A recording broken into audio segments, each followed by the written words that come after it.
현재 시각 8시 24분 향해 갑니다. 지금 보시고 계신 머니쇼는 SBS BG과 유튜브에서 실시간 시청이 가능합니다. 또 다양한 주식 정보 원하시는 분들은요, 카카오톡 채널에서 머니를 검색하셔서 친구 추가하시면 됩니다.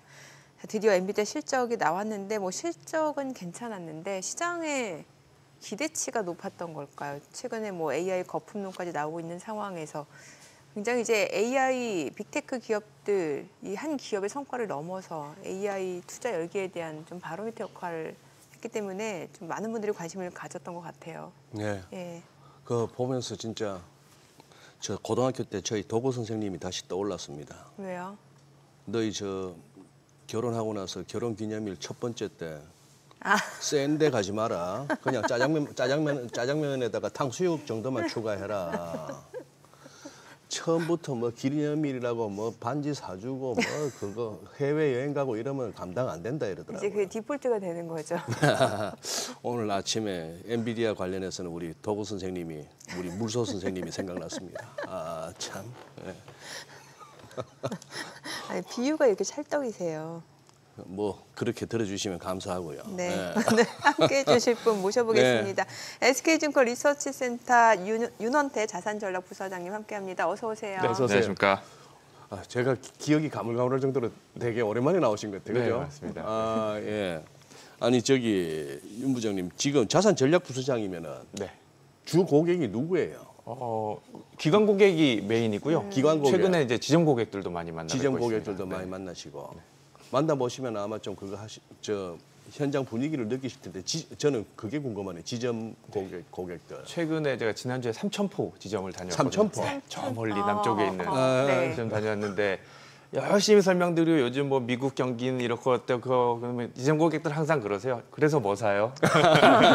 그렇죠. 제일 코스죠. 궁금하죠. 그게 코스인데. 그리고 이제 네. 처음에 전 국민이 그럴 것 같아요. 조방원. 네. 조방원. 지금도 사도 되냐?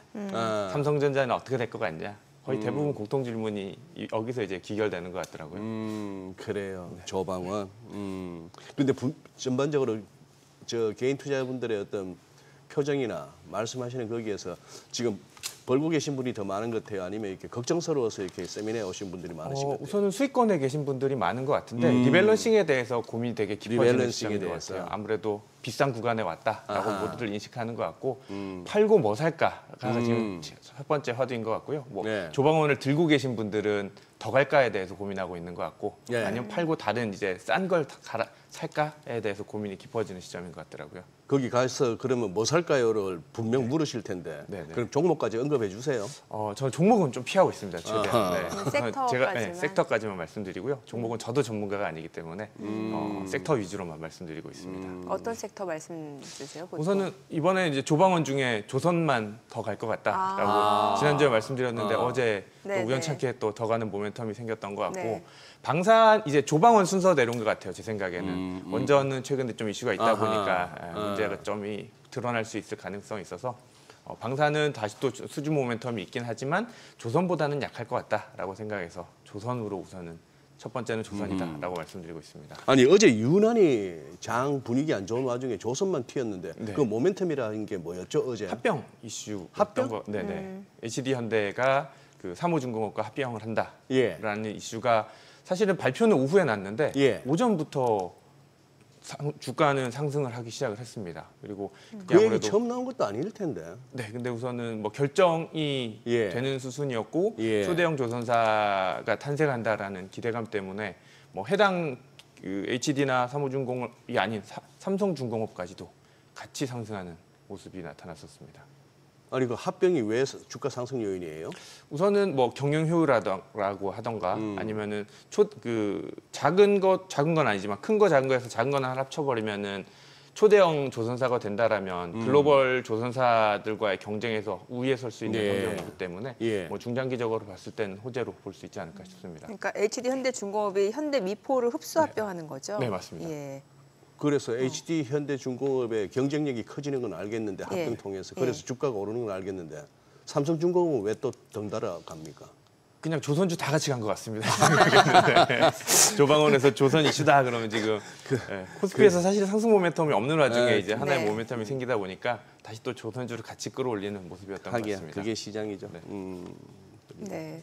엔비디아 실적 어떻게 보셨어요? 이렇게 시간에서 이렇게 떨어질 일인가 싶기도 하고요. 네, 예. 저도 의외인데요. 네. 정말 그 투자자들의 눈높이와 기대치가 너무 큰 게 아닐까라고 생각을 합니다. 네. 오늘 실적 보고 나서 저도 최근에 이제 AI 버블론이 확산이 되고 있고 우려가 많았었는데 네. 우려를 해소할 수 있는 수준의 실적이다라고 저는 생각을 했고요. 예. 거기에 더해서 이제 3분기 가이던스도 상당히 높게 제시를 했었습니다. 시장 예상치보다 높은 3분기 실적을 540억 달러로 추정을 했고요. 이 540억 달러 안에는 H20은 포함하지 않았다고 했습니다. 네. 그러면 전년 대비 상승률 한 50%를 또 유지를 하는 수준이거든요. 상당히 높은 수준의 긍정적인 전망을 제시를 했음에도 불구하고 투자자들의 기대치는 도대체 어디까지일까가 저는 조금 궁금한 것 같고요. 자사주 소각까지도 발표를 했습니다. 600억 그렇죠. 달러의 예. 자사주 소각까지 발표를 했다라면 저는 뭐 시장 장외에서도 상승할 거다라고 생각을 했는데 장외에서는 지금 하락하고 있다라는 게 저도 조금 의아한 것 같고요. 아니 한 분기에 매출을 갖다가 능가하는 규모로 자사주 매입까지도 발표했는데 맞습니다. 그래도 주가가 못 가요? 네, 맞습니다. 근데 이제 그 젠슨왕 CEO가 기자회견에서 한마디 했던 게 조금 저는 걸리는 게 네. H20 관련돼서 중국이 우리 문을 안 열어주고 있다라는 발언을 해줬거든요. 이제 뭐 미국 정부에서는 이제 15%를 뜯어가면서 열어줬지만 예. 중국 정부가 아직 안 열어주고 있다라고 이제 발언을 하면서 중국발 매출에 대해서는 조금 부정적인 발언을 했던 것들이 있었고요. 그거 말고는 저는 뭐 실적과 앞으로의 가이던스까지도 너무 완벽한 실적이지 않았을까라고 생각을 하고 있는데 투자자들은 기대보다는 오히려 조금 악재를 크게 반영하는 모습이지 않았을까 싶습니다. 네. 앞으로가 중요할 것 같아요. 그러면 이제 AI 관련주라든지 빅테크 관련주 최근에 이제 AI 거품론까지 있었던 상황에서 이제 어떻게 될지가 좀 중요한 상황 아니겠습니까? 우선 오늘의 네. 엔비디아 실적만 보면 거품은 아니다라는 거품은 생각이 아니다. 들고요. 예, 기대치가 높았다라는 그쵸, 거죠. 네. 예. 앞으로 가이던스도 계속해서 상승 모멘텀을 가져갈 수 있는 가이던스이기 때문에 물론 가이던스를 충족할지 않을지는 또 지켜봐야 알겠지만 이 정도 실적 가이던스를 제시했다라는 부분은 저는 거품이 아니다라고 생각을 하고 있고요. 네. 앞으로도 계속해서 성장 추세를 이어갈 것으로 생각하고 있습니다. 기본적으로 지금 어떻게 우리 윤 부장님께서는 어떻게 보시는 거예요? 지금 미국 장도 그렇고 우리도 그렇고 요 지금 약간은 이렇게 막 급등가 우리가 4월 중반 이후로 봤던 그런 식의 추세적으로 쑥쑥쑥 올라가고 오늘도 자고 나면 올랐고 내일도 아마 자고 나면 올라가 있을 거야. 이런 기대감은 지금 사실 없어요. 네네, 그렇습니다. 지금 이게 그럼 요러다가 다시 이제 튀는 쪽으로 보시는 거예요? 아니면 조금 이렇게 길어진다고 보세요, 이 조정이? 매크로 전반적인 측면에서 보면 미국을 말씀을 드리면 네. 미국의 경우에는 이제 경기가 둔화되는 국면은 맞을 것 같아요. 미국이? 네네. 근데 이 둔화가 정말 경착륙이냐 연착륙이냐 했을 때 경착륙은 없을 것 같다라고 네. 생각을 하고 있고요. 기준금리 인하의 시점이 도래하면 증시 입장에서는 또 다시 환호를 할 것으로 생각을 하고 있기 때문에 저는 뭐 미국 주가가 단기간 내에 부러질 이슈는 없다라고 생각을 하고 있고요. 거기다 더해서 이제 트럼프가 미국을 위대하게 만들려고 온갖 지금 관세를 끌어들이고 투자를 끌어들이고 있는 상황을 감안한다라면 중장기적으로 보더라도 미국이 부러질 가능성보다는 뭐 잠깐 쉬어가는 정도 되지 않을까 싶고요. 반대로 한국은 조금 애매한 게 이제 신정부 들어오고 나서 예. 기대감 때문에 다 올랐잖아요. 예. 코스피 2,500으로 있던 게 이제 3,100까지 예. 3,200까지 갔다 지금 100까지 내려온 상황인데 추가 상승 모멘텀이 뭐가 있을까를 생각해 보면 네. 여전히 정책 모멘텀 말고는 부재하다라고 생각이 되고 있고요. 지금 이제 3차 상법 개정안을 기다리고 있는 과정이고 그 과정에서 뭐 자사주 소각 이슈라던가 이런 것들이 다시 한번 주가 상승을 끌어올릴 모멘텀으로 작용할 것 같은데 그 이외의 기업들의 실적이라던가 아니면은 경기라던가 국가의 성장성을 감안한다라면 추가적인 상승 모멘텀이 조금 부재하지 않나라고 생각이 됩니다. 기본적으로 미국과 우리나라에 대해서 미국 간다고 우리도 같이 간다 이렇게까지는 얘기할 수 없다. 뭐 이렇게 봐야 되는 거네요. 우선 한국이 그러니까 2분기 들어서 너무 많이 올랐죠 상대적으로. 너무 많이 올랐고 예, 예. 오히려 안 빠지는 게 다행이다라고 저는 생각이 되고 있고요. 아. 네. 그 이후로의 상승 모멘텀을 이제 만들어야 될 것 같은데 아직까지는 보이지는 않는 것 같습니다. 상승 모멘텀. 뭔가 좀 정책적인 불확실성도 있다고 봐야 되겠죠. 네, 우선은 뭐 상법 개정안이 예. 이제 1, 2차가 어느 정도 예. 가이드라인이 맞춰지면서 그나마 다행인 모습들을 보이고 있는데 다음 이제 3차 상법 네. 개정안이 또 어떻게 예쁘게 만들어 올지가 관건이 될 것 같습니다. 그러면은 연말까지는 조금 미국 쪽에서 수익률을 높여보는 게 더 좋을 수도 있겠다는 얘기네요. 맞습니다. 저는 사실은 그 전까지만 보더라도 예. 한국이 더 좋을 것 같다라고 예, 생각을 예. 했는데 이제 정책 모멘텀이 다 꺼졌고 네. 그다음 모멘텀이 사라진 상황이기 때문에 여전히 견조한 미국 쪽을 보는 게 맞지 않을까 싶습니다. 미국 쪽에서는 여전히 AI 쪽인가요? 아니면 네, 저 여전히 기술주 쪽. 기술주 쪽. 상승 모멘텀을 유지할 것으로 생각하고 있습니다. 그럼 지금 뭐 가끔씩 러셀 2000 같은 게 지수가 좀 더 지수 간 4대 지수 중에서는 아웃퍼폼하기도 하는데 그냥 뭐 일시적인 그동안에 좀 소외됐다가 잠시 좀 더 튀는 정도. 그러니 빅테크, 뭐 M7 기술주, 성장주 중심으로 쭉쭉쭉 왔다가 잠시 쉴 뿐이지 역시 주도는 그쪽이 한다. 그렇게 보시는 거네요. 맞습니다. 저는 그렇게 생각을 하고 있고요. 앞서서 이제 미국 경기가 둔화되고 식어가고 있다라고 말씀을 드렸었는데 그런 네. 관점이다라면 경기에 편승하지 않는 뭐 글로벌리하게 압도적으로 앞서 나가는 기업들 위주로 여전히 투자하는 게 맞다라고 생각하고 있습니다. 그래요. 그 미 연준 얘기 좀 여쭤볼게요. 지금 트럼프 대통령이 이제 뭐 리사쿡 연준 이사에 대해서는 계속해서 좀 해임을 지금 압박하고 있는 상황이고 뭐 여러 가지 주담대 대출 의혹까지 지금 불거지고 있는 상황인데 뭐 그런 영향인지 아니면 이제 뭔가 이제 금리 인하 분명 어느 정도 좀 속도 조절은 있겠습니다만 그래도 한 번은 할 거다라는 시장의 기대가 있어서 그런지 최근에 2년물이 좀 빠르게 내려오고 있는 상황이잖아요. 네, 이게 맞습니다. 장단기 금리 차가 좀 많이 벌어지는 상황이라면서요. 네, 예. 맞습니다. 우선은 단기금리 쪽에서 보면 뭐 리사쿠 기사라던가 네. 파월 해임안 때문에 금리가 내려가는 건 네, 아닌 네, 것 네, 같고요. 네. 기준금리 인하 기대감이 확실히 높아져 있는 그렇죠. 상황이고 예. 아무래도 고용 쇼크 때문이었던 것 같습니다. 네. 지난 7월에 발표됐던 5, 6, 7월의 고용 지표가 너무 말도 안 되게 쇼크가 났기 때문에 네. 그 고용 악화 이슈로 지난주에 있었던 잭슨홀 미팅에서도 파월이 고용 악화에 대해서 좀 더 무게를 실어주는 모습들이 나타나면서 기준금리 인하 기대감이 높아진 걸로 생각을 하고 있고요. 정치적으로는 지금 이제 원래는 파월 때리기를 했었죠.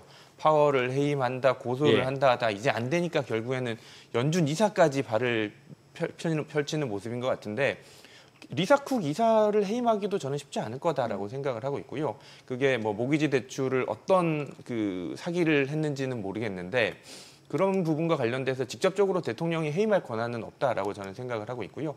뭐 물론 법적 다툼이 있긴 할 것 같은데 어제장만 보면 법적 다툼을 하겠다라고 소송을 리사쿡 의사가 제시했기 때문에 반대로 또 연준의 독립성에 대해서는 다시 의심을 조금 되돌리는 모습들이 나타나면서 단기금리는 오르고 또 장기금리는 내리는 그런 모습들이었었는데 우선은 장기적으로만 본다라면 단기금리가 내려가는 수순은 맞을 것 같다라고 네. 생각을 하고 있고요. 장기채에 대해서는 이제 외국인 투자자들이 어떻게 접근하느냐가 관건이 될 것 같은데 독립성을 훼손할 경우에는 오히려 장기채에 대한 약세 압력이 더 높아질 수 있다라고 생각이 됩니다. 그러니까 트럼프는 지금 정말 단기적인 시각에서 연준 인사들 다 바꿔버리면은 금리가 내려가겠지라고 생각을 하고 있는 것 같은데 외국인 투자자들을 무시하면 안 되는 거잖아요. 외국인 투자자들 입장에서 본다면 연준의 독립성을 훼손하고 앞으로 미국채를 투자하는 데 있어서 독립적이지 않은 금리 결정을 하게 된다라는 의심이 든다라면 장기채부터 약세 압력이 더 두드러질 것으로 생각이 됩니다. 그러니까요. 저 뭐 리사쿠 이사가 법적으로 뭐 그런 권한 없고 나는 또 일단 뭐 물러날 생각 없어서 한번 소송으로 가보자 이건데 법원의 판단을 맡아보자 하는 건데 이거 이렇게 되면 이거 장기전 아니에요 우리가 맞습니다. 보나마나 뭐 1심 나온다고 거기에 양쪽 다 뭐 맞다 하기보다는 또 항소할 거고 결국 변호사만 좋아졌는데 거물이더란가요? 뭐 어느 정도 거물인지는 모르겠어요. 이렇게 보니까 상당히 워싱턴에서 거물 변호사를 고용했다고 하니 저 돈이 만만치 않겠습니다만 뭐 저런 변호사비 준비하느라고 뭐 저기 대출 받아서 임대업도 하고 그랬나 본데. 네. 뭐 그건 그렇다 치고 아니 지금 이 장단기 미국도 장단기 금리 차가 근래 보기 드물게 막 벌어지는데 어제 뭐 2년물은 6bp 빠지는데 네. 30년물은 올라가요 수익률이. 지금 일본도 지금 아침에 요즘 어느 분이 그러셨죠 어제 저기 일본 30년물 아침에 눈 뜨면 일본 30년물부터 예. 본다고 예. 어제도 많이 올랐네요. 네. 요 좀 금리 증시는 지수만 봐서는 고만고만한데 요 안에서도 지금 정신없이 업종별로 리밸런싱이 이루어지고 있는 와중에 저는 금리 쪽이 조금 신경이 쓰입니다만. 네. 특히 일본 같은 경우가 예. 눈에 띄는데요. 예. 지난주 잭슨홀 미팅에서 뭐 파월도 이제 우리는 기준금리를 예. 내릴 생각을 하고 있어라는 뉘앙스를 풍겼는데 갑자기 뜬금없이 우에다 총리가 우리는 이제 올릴 건데라는 뉘앙스를 줬거든요. 아, 그래요?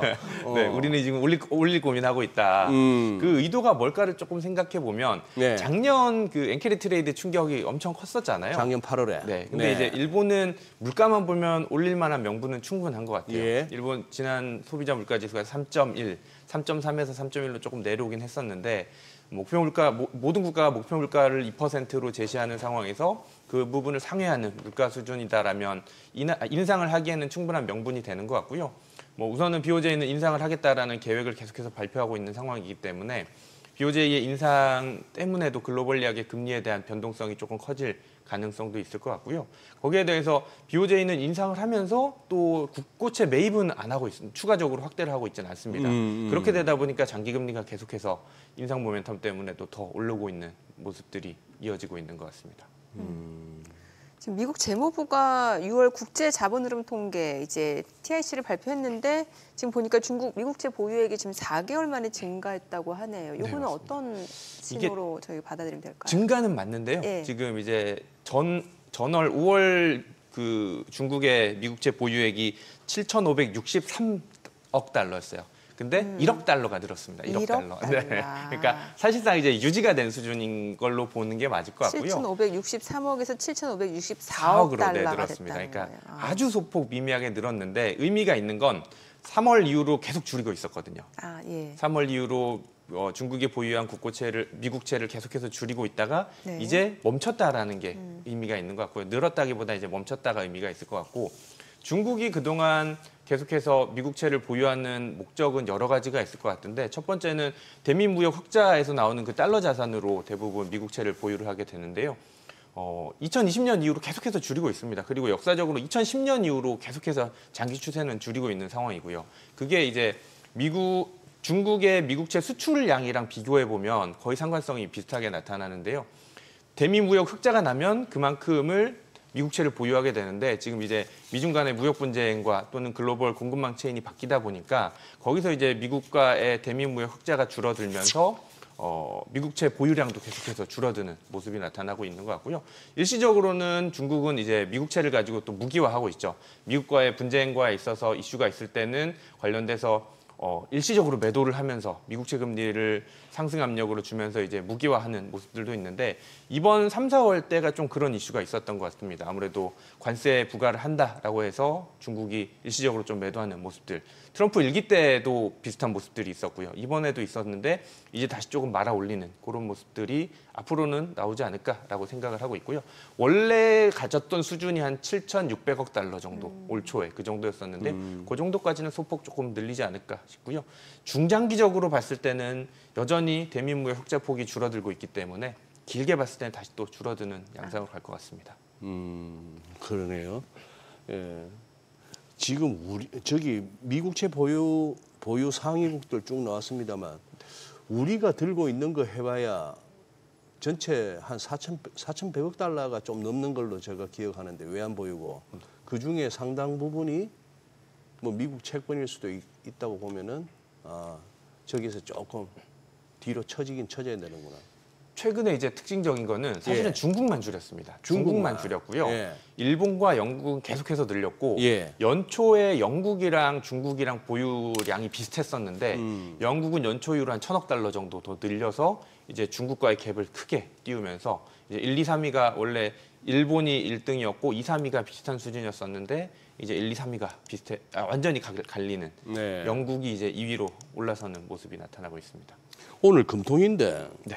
그것도 저기 기준금리 결정하는 금통인데 이거 아마 보나마나 이게 채권 부서는 오늘 바짝 긴장할 것 같고 네, 맞습니다. 뭐 하는 출입 기자들은 오늘 그래도 또 뭐 일 좀 하는 날이고 그런데 주식 쪽이 이거 신경 쓰고 있습니까?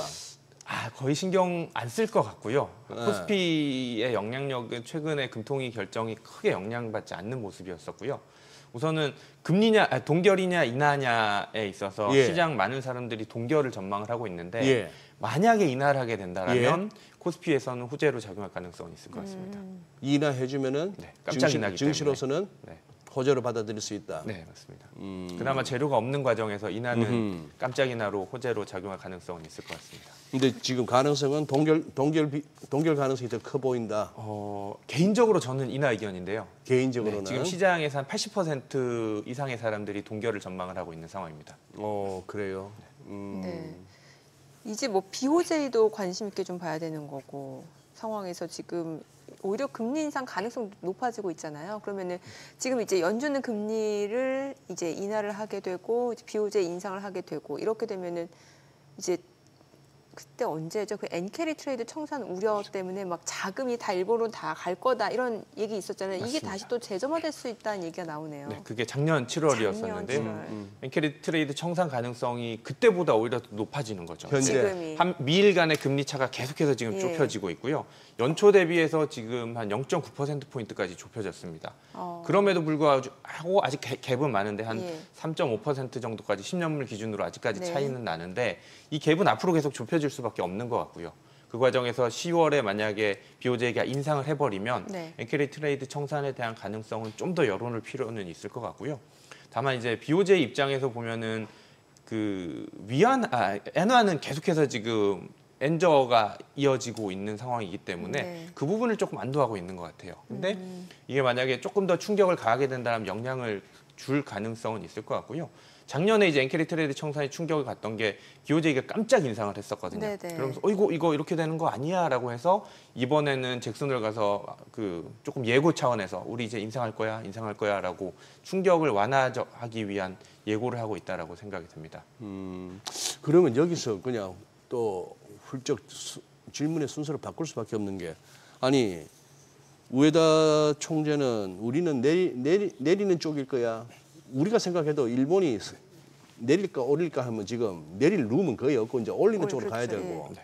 우리는 시장의 기대나 뭐나 할 것 없이 전반적으로 한은은 좀 2.5에서 좀 더 내려줘야 되는 거 아닌가인데 그러면 어떻게 되는 거예요 이거 일본에는 더 강해지는 거고 우리 원화는 어떻게 보면 약해지는 거고 그런 식으로 1차적으로 감이 잡히는데요. 상대적으로 엔과 원을 비교해 보면 네. 그럴 가능성은 있는 것 같고요. 네. 문제는 이제 엔캐리 트레이드는 어떻게 보면은 와타나베 부인들이 일본 자금들이 해외로 나가 있던 것들이 되돌림이 나타나는 거잖아요. 네. 근데 또 다른 것 중에 하나는 외국에서 예. 투자한 자금들이 예. 이제 국고채 투자를 할 때 보면 한국 국고채랑 일본 국고채의 금리 갭이 또 많이 줄었어요.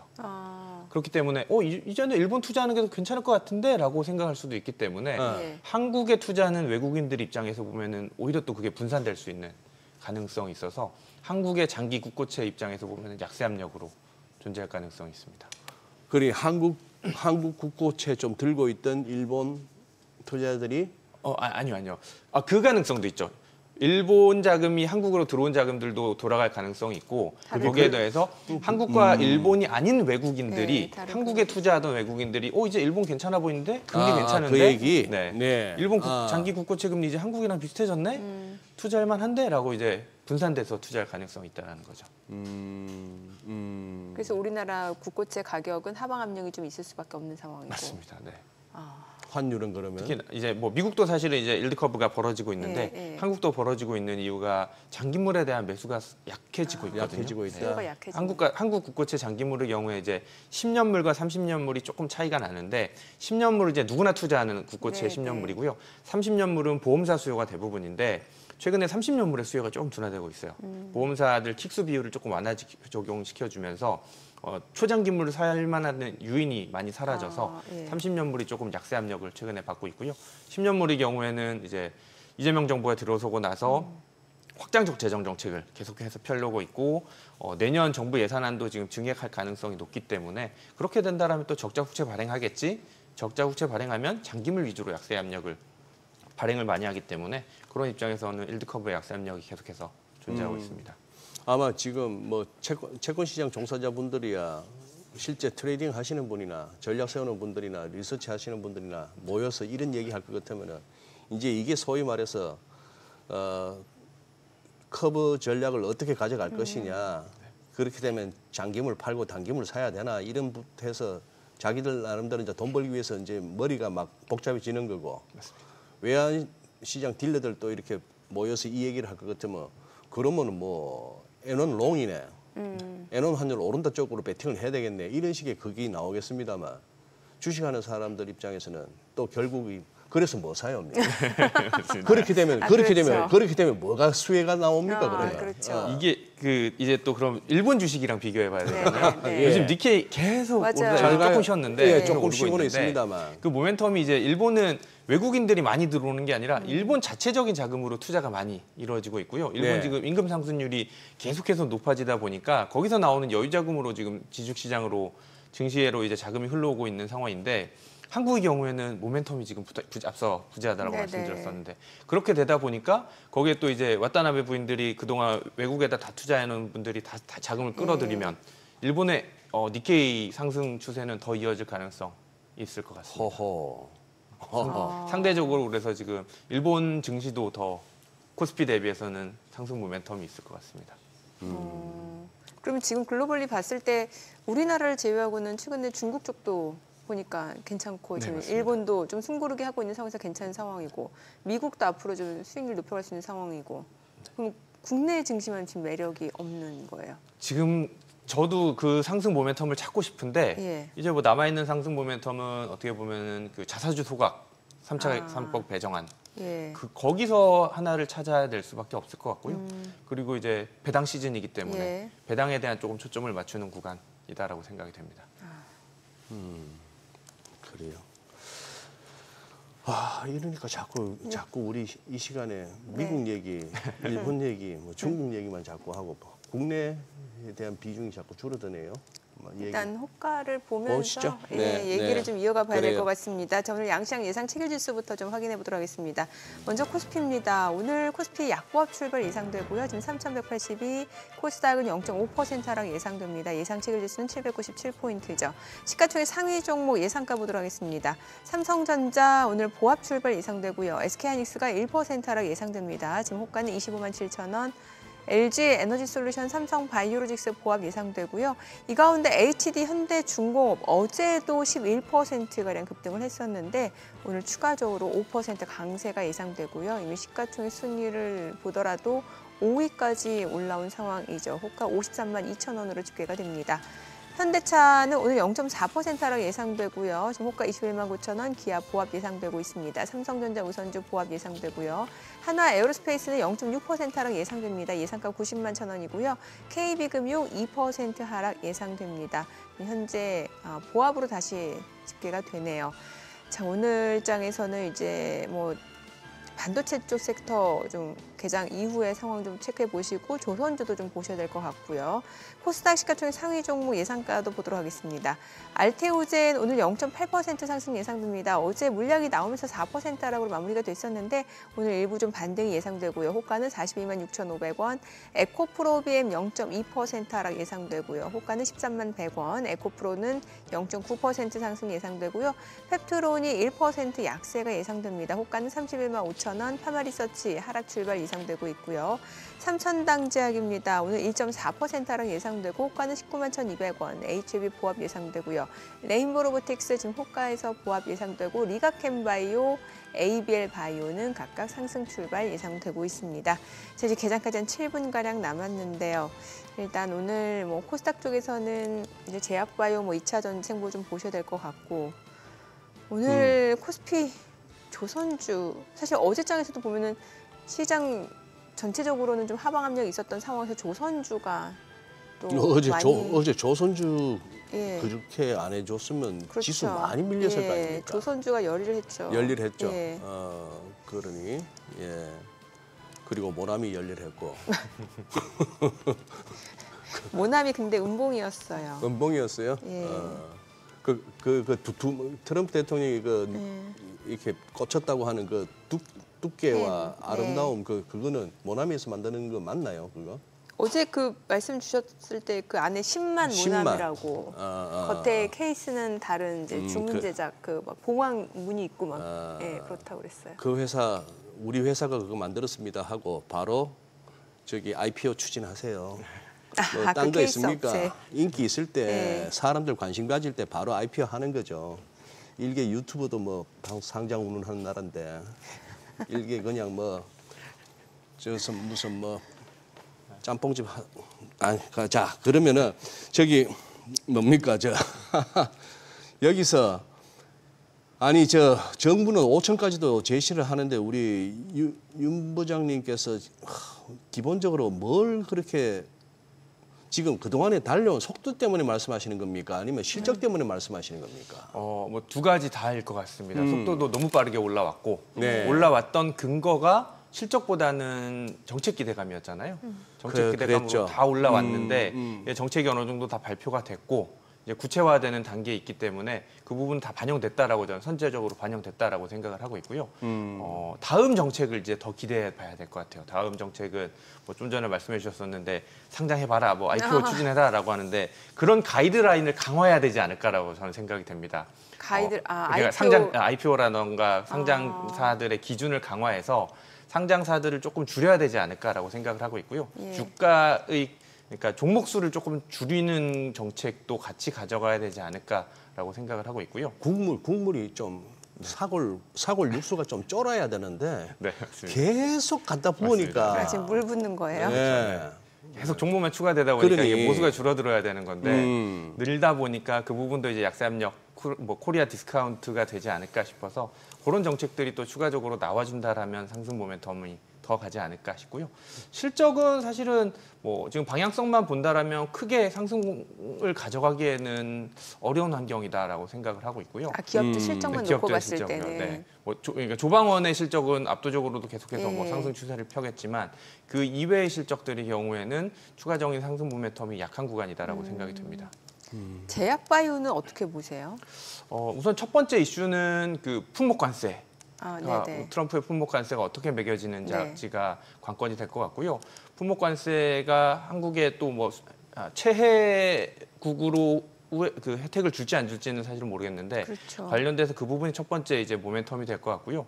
두 번째는 우선 금리 인하를 해준다라는 관점에서라는 아니면 좀 수혜는 받을 수 있다라고 생각을 합니다. 아무래도 금리의 민감도가 가장 높은 게 제약바이오 주다 보니까 매크로적인 측면에서는 그 두 가지 초점이 맞춰지지 않을까 싶습니다. 그래요. 이게 국내 증시 얘기하려니까 왜냐면 매력도가 없다고 하셔서 참 어떤 걸 여쭤봐야 되나 좀 이게 난감한 상황인데 그래도 뭔가 종목 순환매는 지금 빠르게 나타나고 있는 거잖아요. 그러면 맞습니다. 단기 트레이딩 하시는 분들은 어떤 좀 뭔가 많이 빠져 있는 섹터라든지 이런 가격 메리트가 부각되는 쪽을 좀 보고 있으면 이게 또 올라가면 또 수익이 날 수도 있는 구조잖아요. 네, 예. 맞습니다. 그쪽은 어떤 쪽이 있을까요?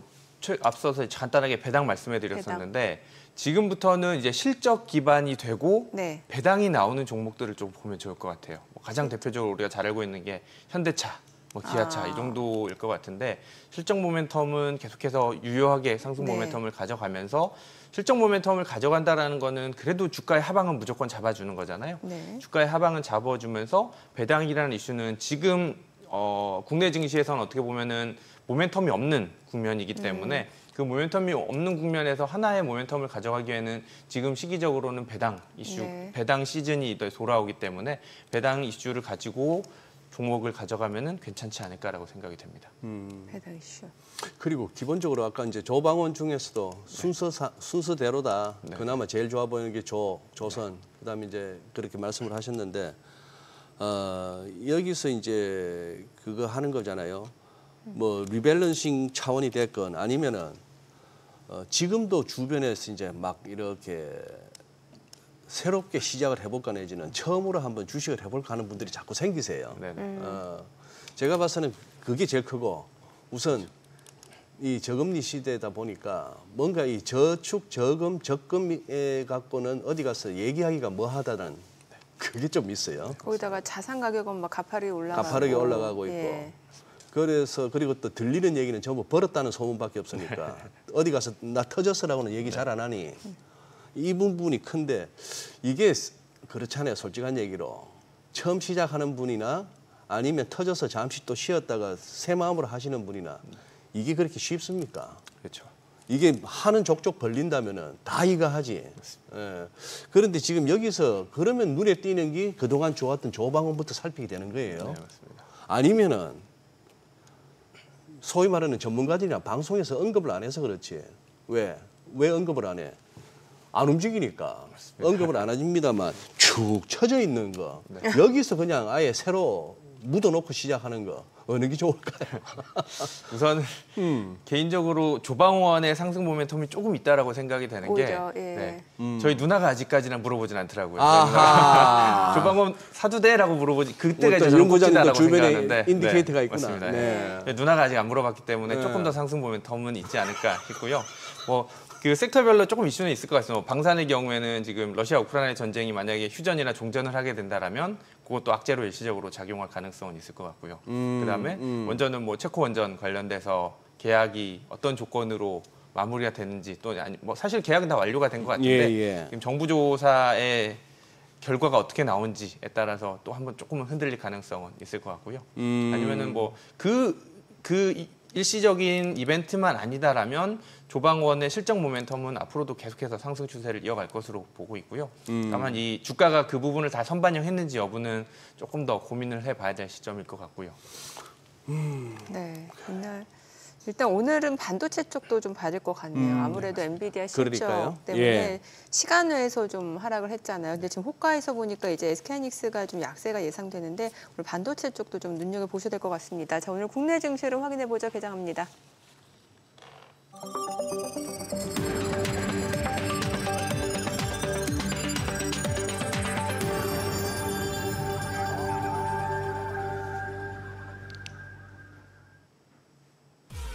네, 오늘 8월 28일 목요일 국내 증시 개장했습니다. 간밤 뉴욕 증시 S&P 500은 이제 사상 최고치를 기록한 상황에서 엔비디아 실적 발표 이제 장 마감 이후 실적 발표가 있었습니다. 뭐 매출도 좋았고 다 좋았습니다만 기대치가 굉장히 높았다라는 분석이 나오면서 오히려 시간외에서는 주가가 좀 떨어지는 모습이었습니다.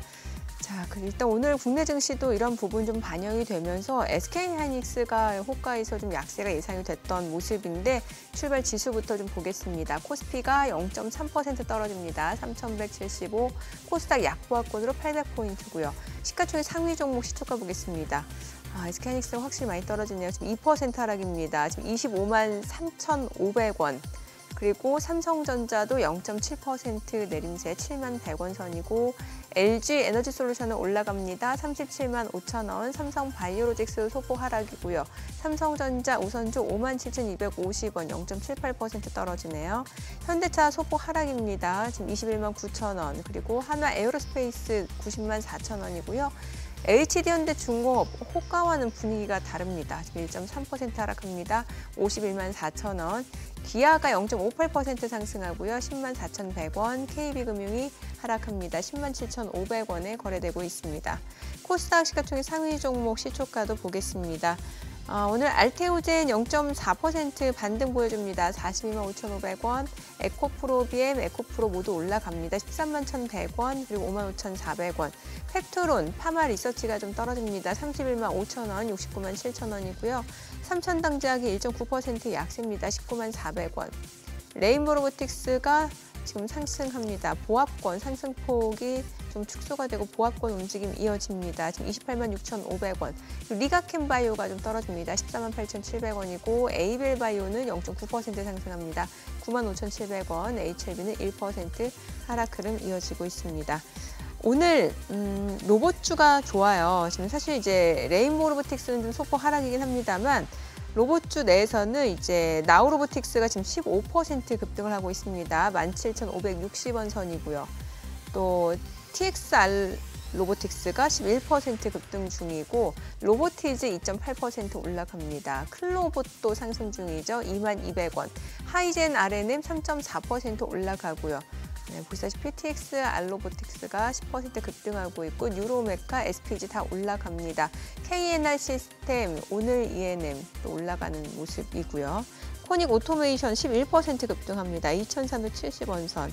그리고 YT솔루션, 로보스타 다 모두 3% 안팎으로 올라가고요. 유진 로봇도 올라가고 휴림 로봇도 4% 오름세고 SBB테크도 1.9% 상승 보여주고 있습니다. 오늘 로봇주들 흐름 좋습니다. 그리고 글쎄요. 오늘 로봇주 말고는 섹터로 봤을 때는 확연하게 눈에 띄는 쪽은 없는 모습이고 다만 이제 개별적으로 종목 모멘텀이 있는 쪽으로 지금 수급이 몰리고 있는 것으로 확인이 되고요. 자, 조선주 좀 볼게요. 오늘 조선주 내에서는 HD 한국, 조선해양이 지금 6% 강세입니다. 자, 그밖에 HD 현대중공업 그리고 현대미포는 각각 2.5%, 6% 하락 흐름 이어지고 있는 상황이고 조선주 내에서는 HD 한국, 조선해양만 6.9% 강세를 보여주고 있는 상황이고요. 수급 상황 좀 체크해 보도록 하겠습니다. 오늘 유가증권 시장에서는 개인 투자자가 685억 원 순매수고요. 외국인과 기관은 425억 원, 260억 원 매도 우입니다. 코스닥에서는 개인이 311억 원 순매수고요. 외국인 기관 각각 292억 원, 16억 원 순매도를 나타내고 있습니다. 환율 체크해 보겠습니다. 달러 환율입니다. 정기장 마감 대비로 1원 80전 하락한 1394원 50전에 개장이 됐습니다. 자, 오늘 모나미는 2.3% 올라가네요. 네. 그러네요. 네. 지금은 우리가 좀 이런 시기를 좀 이렇게 지나야 되나 봅니다. 뭐 하나도 분명한 게 없으니까 저는 개인적으로 그래요. 지금 과연 한미 정상회담에서 어떤 합의가 이루어졌는지 이제 시작이죠, 뭐. 예. 이제 시작인 것 같아요. 그 구체적인 내용에 대해서 이제 우리가 아는 바가 전혀 없는 거예요. 예, 그렇죠. 예, 그런 상황이고 뭐 지금 이러고 나서 결국 이 시기를 겪고 난 다음에 모르겠습니다. 이제 뭐 추석 그 긴 연휴 동안에 뭔 일이 벌어질지도 모르겠고 추석도 아직 한참은 남았습니다만 이 3,200 공방 이후에 결국 이게 3,500, 뭐 4,000 쪽으로 가는 흐름인지 아니면 여기까지였던 것인지 그래서 결국 그동안 여기 한 2,500, 600에서부터 여기까지 달려왔던 이걸 갖다가 검증하는 과정이 오래 걸리려는지 그게 한데 좀 재미가 없으시겠네. 우리 주식하시는 분들 지금. 단기 트레이딩 능하신 분들이야. 단타하시는 분들이야 매일매일이 재밌을 매일매일이 수 이런 있으실- 세상이 어디 있습니까? 매일 장이 열리고 매일 게임이 펼쳐지는데. 그렇죠. 예. 예. 근데 이제 오늘 같은 날은 우리 윤 부장님 뭐 사세요 내지는 뭐가 좋아 보입니다 보다도 아까 그런 얘기 좀 해주시죠. 우리 누나가 아직 안 물어보니까 괜찮았다. 오늘 방송 보고 예. 어떻게 연락 올 수도 있어요. 네. 방송 나갈 때마다 링크 보내주고. 그러니까 예. 누님한테 좀 시달릴 수가 있겠는데 어떻게 좀 이렇게 윤 부장님이 생각하시는 어떤 뭐 투자 타이밍을 잡는 방법이라든지 이런 것 좀 한번 오늘 우리 시청자분들한테 그런 얘기 좀 해주시면 좋겠는데. 사실 네. 뭐 저는 이제 종목 투자 애널리스트라서 종목 투자는 못 하실 못합니다. 거고. 네, 시장 뭐 ETF 하게 되면 위주로만. 리사 쿡처럼 잘못하면 나가야 큰일 됩니다. 납니다. 네, 그래서 네. 해외랑 아니면은 그 ETF 위주로 투자를 하게 예, 되는데요. 예. 우선은 저는 뭐 ETF로 밴드 플레이 할 때는 저점을 우선은 공략을 많이 하고요. 뭐 중간에 단기적으로 매매를 하기보다는 조금 중장기적으로 밴드를 설정해서 예를 들어서 지난번 이제 2,400대 한번 저도 이제 코스피 200을 들어갔다가 아직까지 들고 있는데요. 뭐 밴드 적정 밴드 예를 들면 PBR 밴드 설정을 해서 밴드 이하에 오면 사고 이상에 오면 팔고 하는 아주 단순한 전략을 사실은 2,400에 사서 아직도 들고 계시다고요? 아직 들고 있습니다. 오. 그때는 이제 조금 급락할 때 잡았던 거고 예. 그 밴드 하단 뭐 언저리에 오면은 샀다가 밴드 상단에 오면은 파는 전략을 가지고 있는데 사실 그래서 3,200 넘어갈 때 조금 팔았고요. 그리고 나머지는 조금 들고 있는데 추가적인 상승 모멘텀을 지금 기대를 하고 있는 상황인데 그 상승 모멘텀이 어떻게 보면 정책 발고는 아쉽지만 없는 것 같습니다 지금. 그래서 정책 드라이브가 다시 한번 조금 걸려주길 기대하고 있는데 지금 3차 상법 개정안 발의와 함께 한 9월에서 10월 정도가 되면 빠르게 논의되지 않을까 생각을 하고 있고요. 3차 상법 개정안에서 조금 눈여겨볼 만한 거는 자사주 소각이 될 것 같습니다. 예. 근데 이 자사주 소각이 되게 저는 파워풀할 수 있다라고 생각을 하거든요. 뭐냐면은 그 전에 건드렸던 거는 뭐 배당이라던가 주주를 건드렸다라면 그거보다는 자사주 소각은 직접적이거든요. 그냥 분모를 없애주는 직접적인 효과가 나기 때문에 네. 그리고 자사주 소각과 관련된 종목들이 최근에 많이 올랐다가 다시 조금 이제 주가가 내려오고 있는 지주 관련주들이 내려오고 있는 과정이라 이게 다시 모멘텀이 작용이 된다라면 다시 한번 추가 상승할 모멘텀은 되지 않을까 싶습니다. 아니요, 시장이 좀 이렇게 지지부진한 상황에서도 오늘 보니까 음식료 섹터는 또 괜찮네요. 이게 삼양식품이 확실히 주가가 좋아요. 3.9%, 4%까지 올라가는데 와 이게 얼마예요 지금 대체? 157만 8천 원. 7월 달만 하더라도 80만 원 정도였는데 농심도 좋고요. 음식료 섹터는 혹시 좀 어떻게 보시나요? 우선은 삼양식품은 이제 외국 회사가 돼버린 것 같습니다. 외국인들이 먹여 살리는 수출제죠. 네, 수출이 워낙 많이 예. 되다 보니까 관련돼서 계속해서 지금 또 그 K-팝 데모넌터스 예. 덕분에도 한류 역풍이 더 세게 불다 보니 삼양식품에 대한 긍정적인 모멘텀이 계속해서 이어지는 거라고 생각을 하고 있고요. 그 이외에도 지금 음식료 식품 같은 경우에도 어떻게 보면은 가장 그 사업 안정성이 우수한 네. 업종이다 보니까 지금 이제 어떻게 보면은 뭐 그 조방원을 제외한 업종 중에서는 업종에 대해서 산업이 만약에 경기가 부러진다 할 때 버텨줄 수 있는 어떻게 보면 방어주 성격의 섹터가 예. 하반기에는 조금 부각받을 가능성도 있지 않을까 싶습니다. 경기 방어주. 경기 방어주 성격으로는. 필수 소비재니까요. 네, 맞습니다. 그러네요. 야, 근데 80만 원 하던 게 130만 원, 150만 원, 150, 예. 80만 원 하는 게 150만 원 오면 이거는 거의 뭐 한 90% 올랐다는 것인데. 많이 올랐어요. 예. 150에서 그러면 200만 원 가면 이게 얼마 오르는 겁니까? 그러면은 그래도 한 30, 30%, 예, 33% 정도 올라간 거죠. 그런 건데. 예. 야. 근데 저는 아까 우리 윤은태 부장님 말씀 중에 그 대목이 상당히 좀 귀에 들어오네요. 밴드 상단과 하단을 나름 설정해 놓으시고 하단쯤 들어왔을 때 이제 뛰는 말에 올라타는 분들도 그거 합니다만 그 방법이 제 지인 중에도 그런 분이 계세요. 이렇게 보면은 기업에 대해서 사실 어떻게 애널리스트도 아니고 그 수많은 기업에 대해서 일일이 다 펀더멘털과 재무 상태 분석한다는 게 어렵지 않습니까? 근데 이분은 그것만 해요. 중장기 차트로 위클리, 먼슬리, 뭐 데일리 해가지고 두 살펴보고 보다 보면은 모든 주식은 그런 거 아니지만 그리고 나름대로 왜 틀은 갖춘 회사들 매출이 있고 영업이익이 있고 업력도 좀 되고 국제 경쟁력도 있고 한 중에 보면은 이게 있다는 거예요. 지가 가봐야 얼마, 빠져봐야 얼마가 보인다는 거예요. 그래서 그쯤 왔을 때 그냥 사놓고 뭐 한 달이 걸리든 몇 달이 걸리든 그냥 기다려 보더라고요. 근데 아주 타이밍 좋으면은 바로 즉각적으로 그게 있고. 근데 또 그런 전략을 하시는 분은 샀다가 한 번 더 깨지면은 굉장히 두려운 게 왜냐하면 이때까지 못 봤던 어지간하면 막히던 저점이 깨지니까. 근데 그걸 견뎌내시더라고. 그러니 보면은 가는 놈 올라탈래? 아니면 좀 지지부진했던 것 붙들고 좀 기다려 볼래? 이 뭐 크게 본다면은 후자 쪽이셨다 이 말씀이고. 네, 맞습니다. 뭐 최근에 이제 업종별로 보면은 뭐 조방원 뛰고 반도체 네, 뛰고 네. 할 때 한 가지 안 갔던 게 2차 전지 업종이었잖아요. 그랬죠. 네, 2차 전지 업종이 그동안 눌려 있다가 상대적으로 이제 키 맞추기 하면서 올라오는 네. 모습들이었었는데 예. 뭐 비슷한 모멘텀이지 않았을까 싶습니다.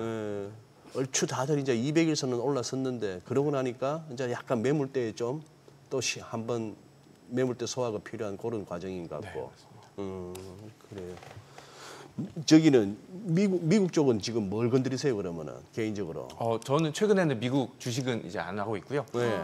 하려고 생각은 하고 있습니다. 사실 미국은 미국 채를 샀고요. 사실은 미국 채권을 샀고요. 미국 채권을? 네, 미국 채권을 샀고요. 예. 그다음에 미국 채권을 사고 한국 주식을 사서 이제 포트를 조금 다변화 시켜놓은 상황이었습니다.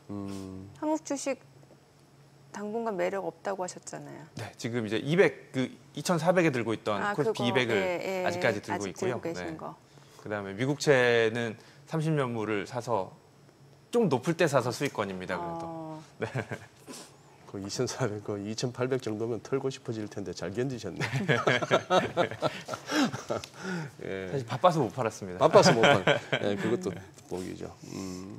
그래요. 알겠습니다. 뭐 어떻게 좀 마지막으로 어떤 자산 네. 포트폴리오 배분 차원에서 어떤 식으로 전략을 세우는 게 좋을지 좀 알려주세요. 우선 오늘 금통위가 예, 있는데 한 가지 말씀드리고 싶은 게 저는 지금 인하 의견을 내고 있거든요.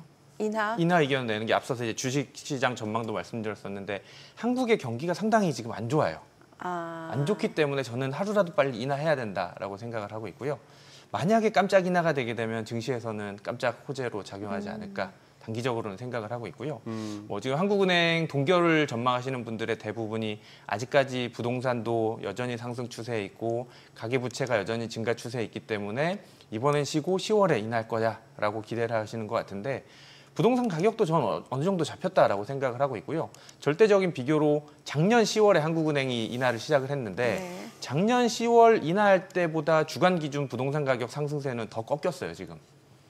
거기다가 이제 그 가계 부채는 더 줄었고요. 네. 그러니까 절대적인 비교를 보더라도 작년 10월보다는 지금 8월이 오히려 인하는 더 부담 없이 인하할 수 있는 상황이고 9월 FOMC도 인하할 확률이 지금 뭐 페드워치 기준으로 85%까지 높아져 있다 보니까 한국은행 입장에서는 좀 더 인하에 대한 부담을 덜지 않았을까라고 생각을 하고 있어서요. 지금 모두가 지금 동결을 기대하고 있는 상황에서 네. 역배팅으로 인하를 기대하는 것도 저는 오늘 하루만 보자라면 괜찮을 것 같다라고 생각을 하고 있고요. 예. 오늘 인하가 시작되면 사실은 경기적인 측면에서도 조금 더 살아날 여진이 있다라고 생각을 하고 있고 뭐 오늘 아니면 8월 아니면 10월에 인하를 할 것 같습니다. 금통위는. 근데 하루라도 빨리 인하해서 한국의 경기 모멘텀을 좀 더 살릴 필요가 있지 않을까라고 생각이 됩니다. 네, 오늘 내용 여기까지 듣겠습니다. 잘 들었습니다. 네, 고맙습니다. 감사합니다.